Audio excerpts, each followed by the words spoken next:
People often ask me where to buy yerba mate and recommendations, and I'd suggest going to supporting a local store or a small business if possible.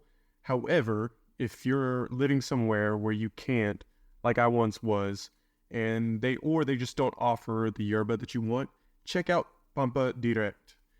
They have the largest supply of yerba mate that I've seen, and I've learned and tried so many from them before that I've never seen anywhere else.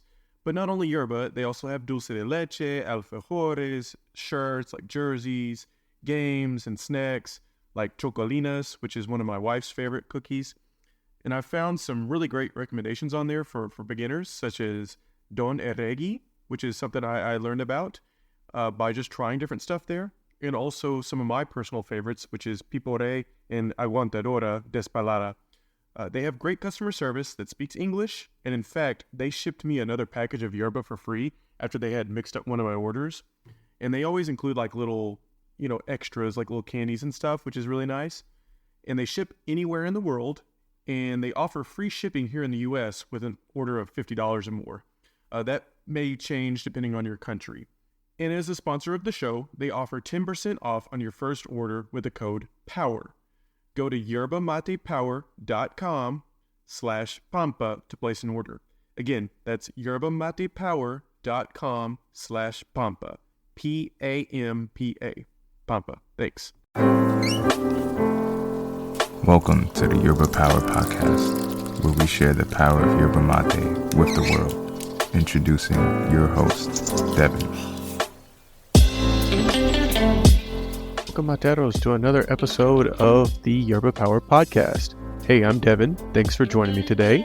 I'm very excited about this episode because this is a personal mentor of mine, but also a great producer of yerba mate that I want to introduce you guys to.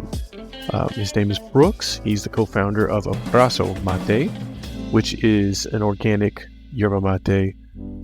They don't have the sticks or the twigs or powder in their yerba, so 100% usable mate, which is not attributing to the mass production of deforestation. So that's something that's important to them, important to all of us, is enjoying yerba mate.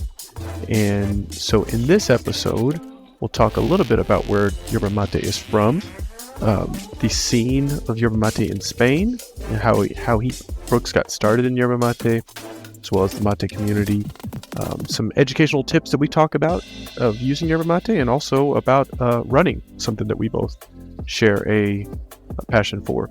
So I hope you enjoy this episode, and let's get started. Welcome, Brooks, to the Yerba Power Podcast. Thanks for joining us. Yeah, thanks for having me. I'm excited to be here. Sweet. So you're currently in Barcelona, right? Yes. Those that don't see the video, it looks like you got a nice little balcony view. Yeah, so this is it's essentially an office at this point, but it's like a little tiny guest room that we have for when people want to come out and see us. But it's really just the makeshift office. But I don't know if you can see, it's like really raining outside. Okay, it's pouring really here right now too. Windy, really? Okay. Yeah, we've needed it. I guess we've been in a drought for like a couple years now, but yeah, so it's nice to have, but I kind of like it. I kind of like the rainy, windy, stormy weather from time to time. So no beach. It's no beach. It's also kind of, I don't know about if this is in your experience, but it makes like drinking mate even more enjoyable to me. Oh yeah. I don't know, some kind of calming kind of thing, it's kind of cool. Yeah. Although it impedes our running.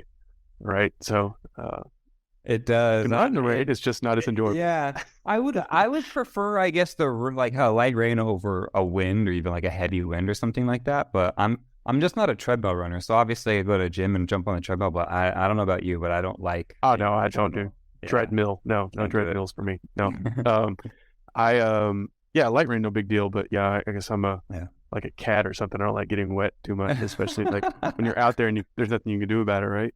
Yeah, I think it's the worst part is just getting your shoes and socks wet, because I don't really mind, I guess, if my shirt or all that stuff got wet, but it's getting your socks and shoes wet, right?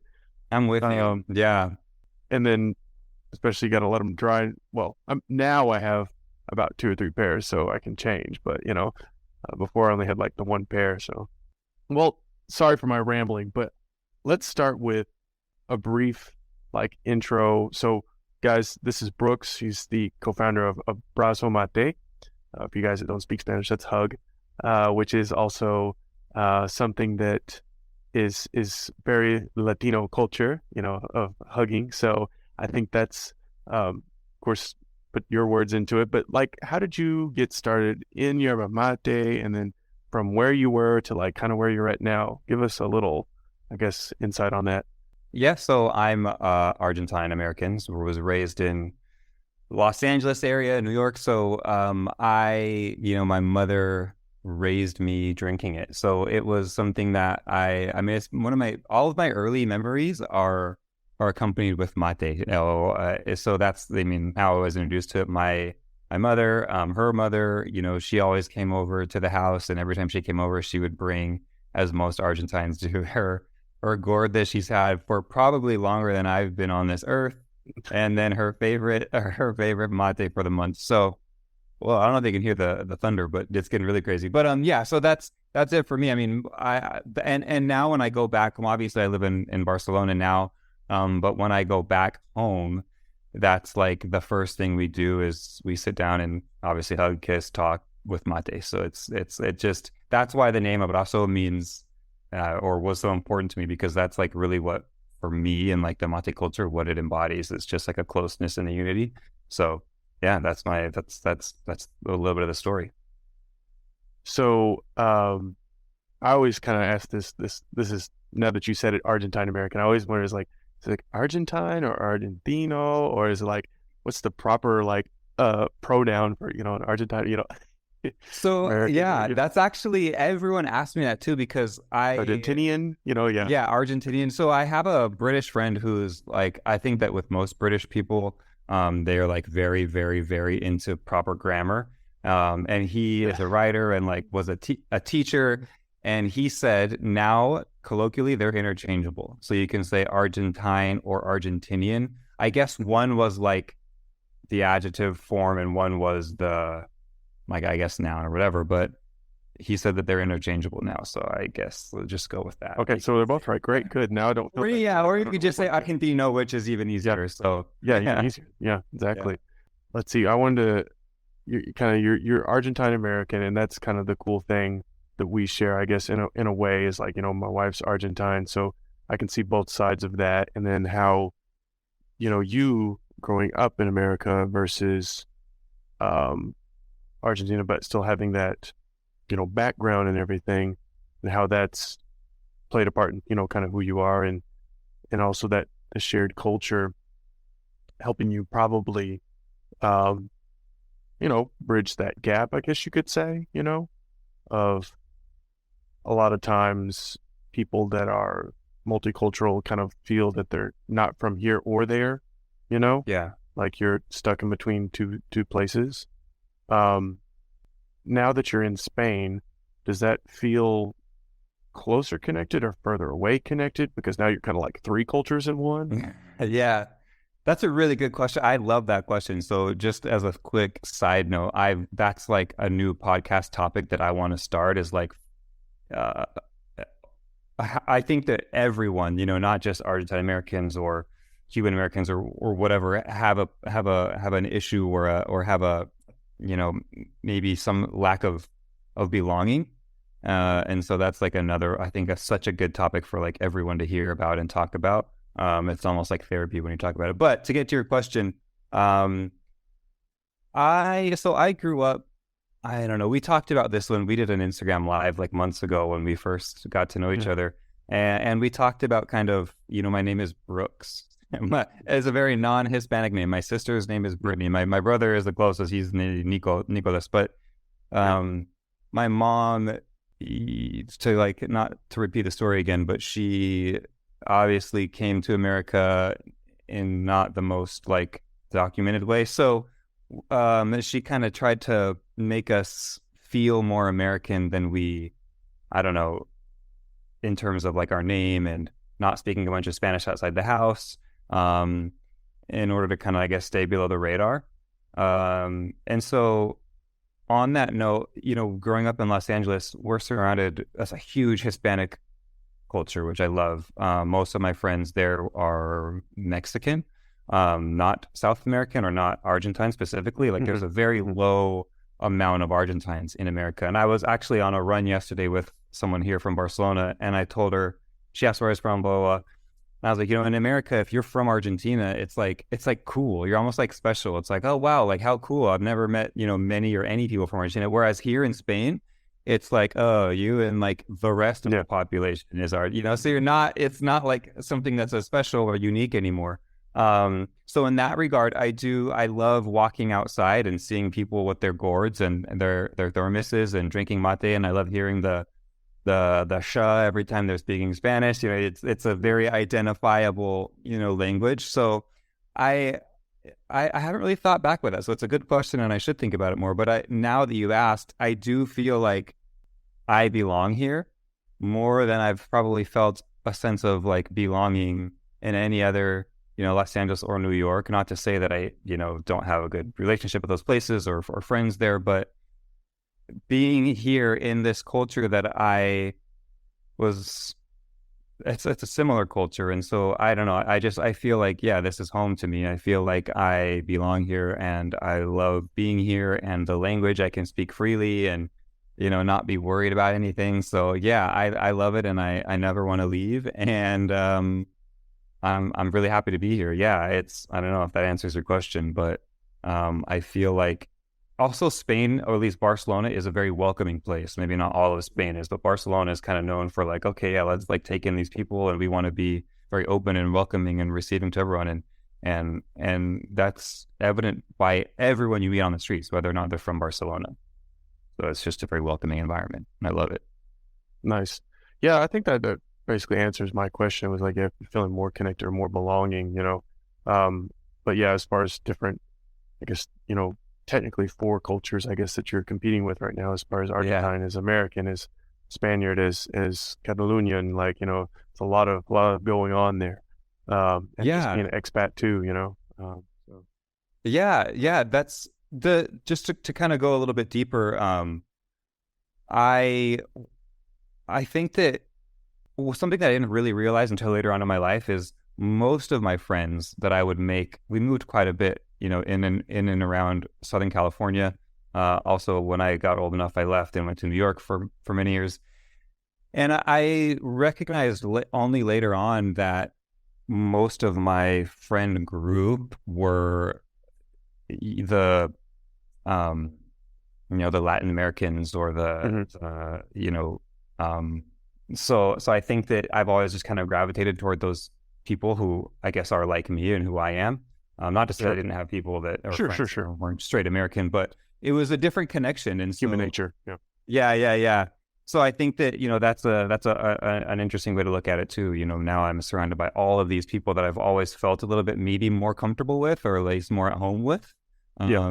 And being here, I've met quite a few people that are like, kind of have a similar story, whether it's like, my Mexican American, never had an American passport, but I identify with it, but parents are not, so there's a lot of that here too. It's kind of a melting pot for that type of thing. And I think that the older I get and the more I'm around, like everybody does just kind of want to find where they belong and who they belong to be with. And I don't think that that's something that you just find one day and then you're done. I think that it's kind of an ongoing search and an ongoing process. And not to say, I don't know, I have a wife, and I think that it's kind of the two of us now looking for that thing. And it's been fun for me to see her grow into this amazing person that she's wanted to become, and find her amazing friends and do things that she's always wanted to do. So it's cool to see it on that end too.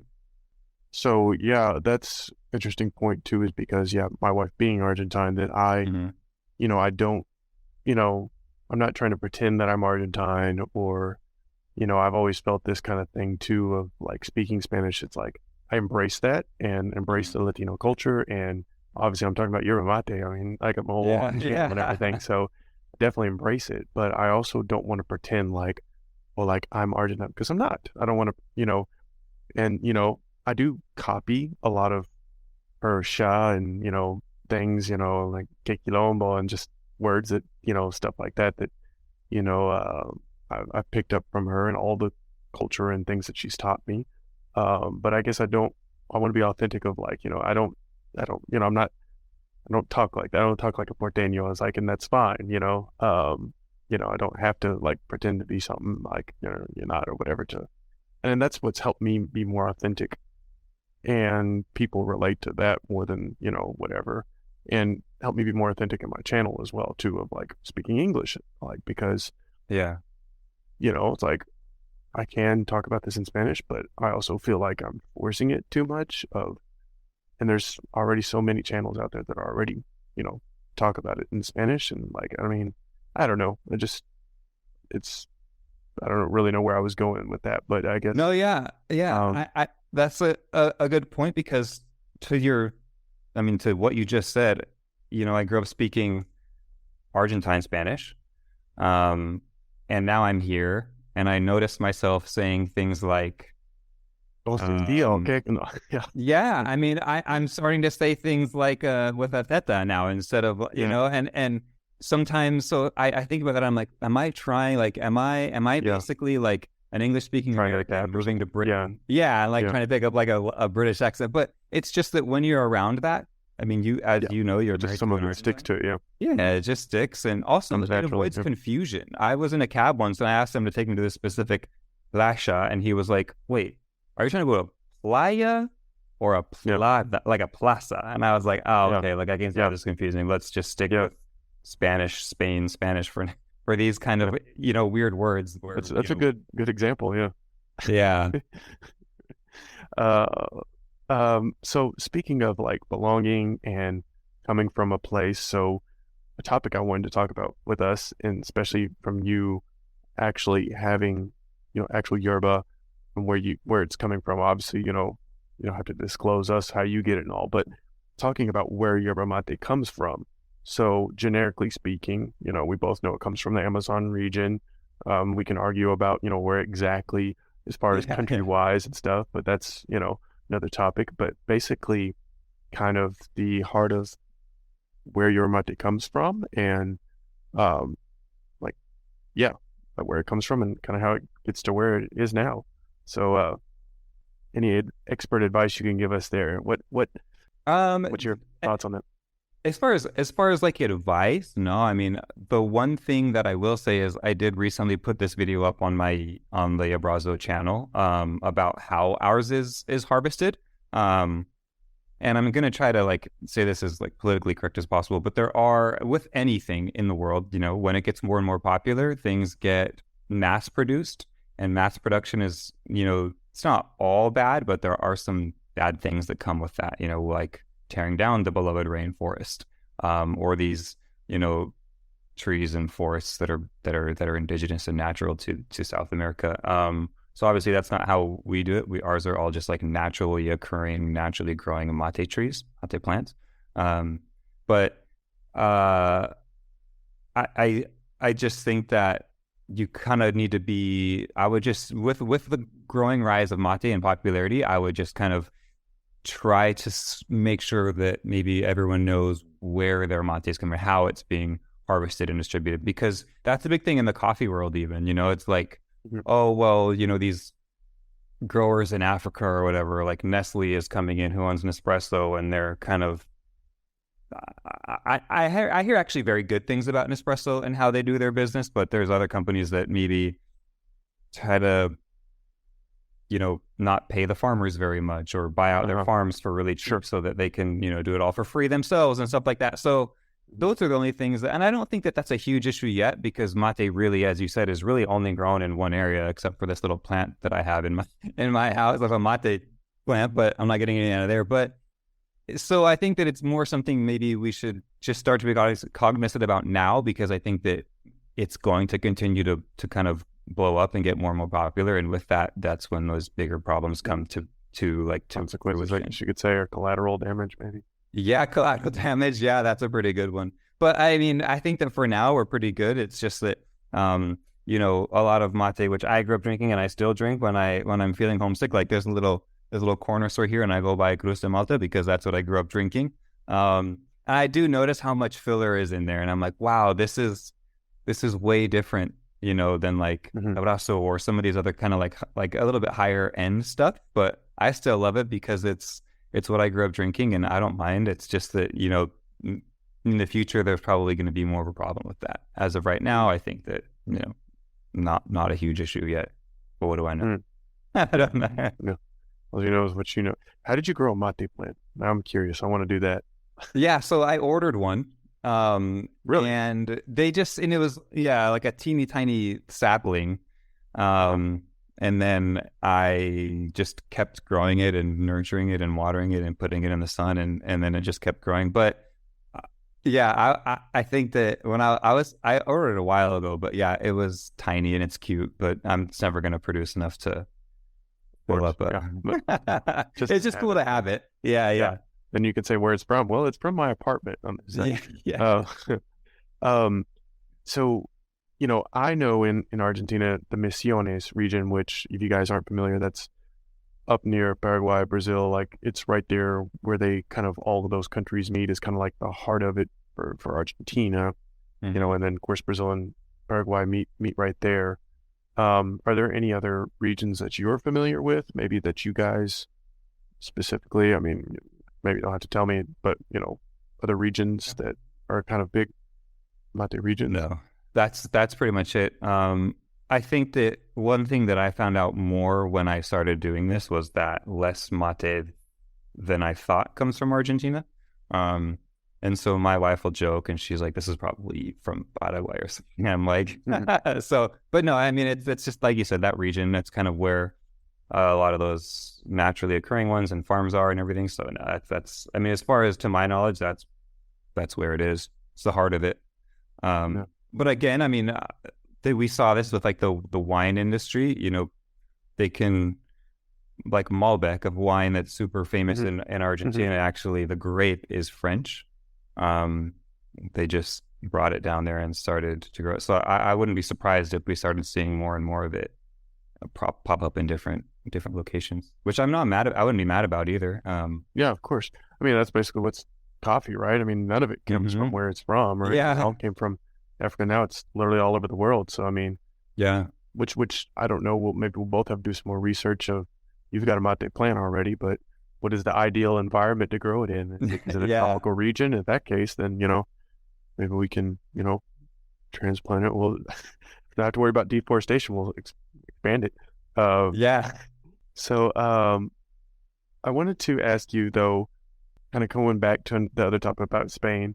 So when I lived in Vigo in Galicia, which is the whole other side of Spain, but yeah, there's a lot of Argentines from there because that's originally where a lot of the Spaniards left to go to Argentina, and now those Argentines are returning back to that same region. So that's the fun fact about, why Argentines call Spaniards Gallegos. You taught me. Yep. I learned it there too, So in Spain, right, like you're in Barcelona, which is obviously a huge multicultural city, but in Spain in general, do you see non-Argentines, non-Uruguayans, non-Brazilians drinking yerba mate? Not really. So as you said, this, Barcelona is super multicultural. A lot of people from all over the world, not just like Hispanic countries.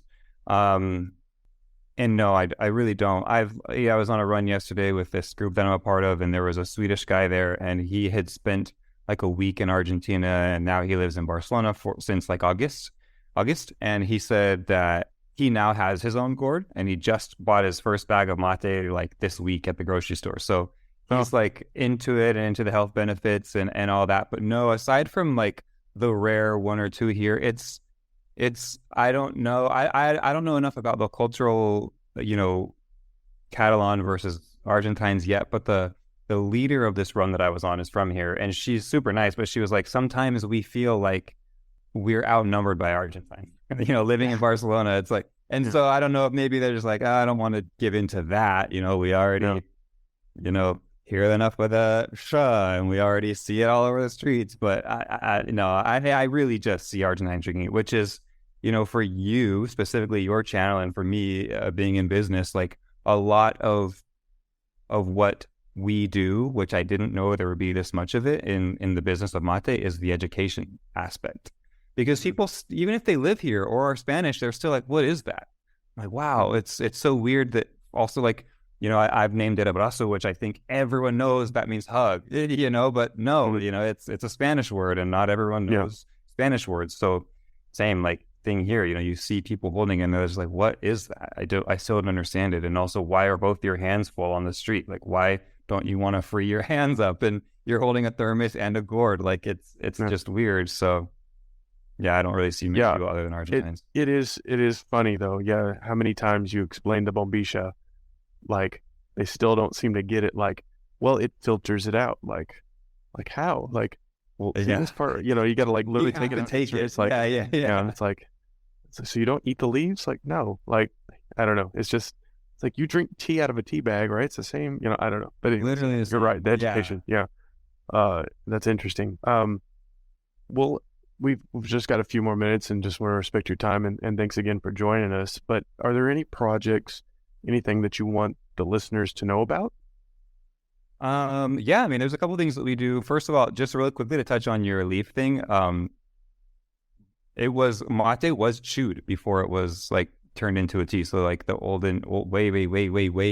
long ago, before it was like drinkable, they used to just chew the leaves and take the benefits that way. But yeah, so what things that we're working on, we're trying to do a lot. Yeah. We're trying to do a lot of things for the community. Obviously, we're based in America. I live here, trying to get it up and running here, which is kind of a long process and a different story entirely. But one of the things that we're really proud of, we obviously, my partner and I, Blaine, grew up playing soccer or football, however you want to say it. We still watch it weekly. We have a podcast about soccer that we shoot every week. He was just visiting last week. We went to the Barcelona game, and so there's a youth group that is got a couple of different chapters in Nicaragua, in Hawaii. Here, like they're kind of quite a few different places, but we sponsor the soccer. Their mission, Malama's mission, is to inspire the youth and teach them that all things are possible through soccer. And so we sponsor that company that we make their jerseys. Says Abrazo on there. And so that's something that we're really happy about. And we don't really talk about that. I don't think we've ever even posted about it. You know about it just because I've talked to you about it in the past. But that's something that we want to do more of. I mean, we also, are doing another, like a running club, because we truly believe in health and fitness, that's something that's super impactful. And mate is one of the healthiest drinks out there. So yeah, those are just a couple of the things that we've recently started that we're trying to just do more of. We really do want to be as impactful as we can in a positive way for the youth and like local communities. Nice. So guys, if you don't already know, I'll put it in the show notes or whatever, but Abrazo Mate on Instagram, Abrazo Football, right? Yeah. Abrazo Football. And Abrazo Run Club, right? Those are the three on Instagram. Yeah, right? I mean, and yeah. And then anywhere else they can find you? Are you guys on YouTube or anything else? Yeah, we're on YouTube. The podcast has a YouTube. The football podcast has a YouTube channel, Abrazo Football. Podcast. And then, I mean, we're just, it's a slow rollout for all of this stuff. We just started the Abrazo channel for just mate. Like we're just putting up little, like we talked about earlier, educational videos just to kind of educate and inspire, let people know what it is they're drinking and what to look out for and what to be aware of. And because we've talked about this, like there's a lot of stuff that we don't know about mate. It's so new to North America. That it does need to go a good channel. You're a great channel for education, but as much education as you can get on it. Well, thank you, Brooks, for joining me. I really do appreciate all the support and help that you've given me as a personal friend, and also just supporting this Yerba Mate movement and joining the circle. There's always room for one more. Yeah. And one slogan that I've been liking. I don't know if you're embrace community for the Abrazo. So yeah, I like great that stuff. I don't know. Anyways, thanks for joining us. Guys, check him out on all the socials. We'll see you another time. Cheers. Thank you.